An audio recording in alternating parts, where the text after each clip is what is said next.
Untuk mendukung tutorial komputer, kalian bisa mengklik subscribe. Halo, selamat datang di tutorial komputer. Tutorial kali ini mengenai cara masuk ke safe mode atau mode aman pada Windows 7. Tekan tombol F8 ketika baru menyalakan komputer, seperti ini. Tekan tombol F8. Sekarang di sini terdapat tulisan Windows Error Recovery. Dari sini kalian tinggal langsung memilih Safe Mode. Kalian tekan Enter.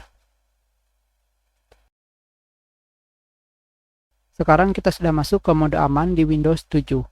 Apakah kalian mengetahui kegunaan ketika masuk ke mode aman? Mudahnya, mode aman adalah mode di mana Windows tidak terinstall aplikasi ataupun driver apapun. Jadi, jika ada masalah apapun ketika menggunakan mode aman, berarti tidak ada masalah pada perangkat keras kalian.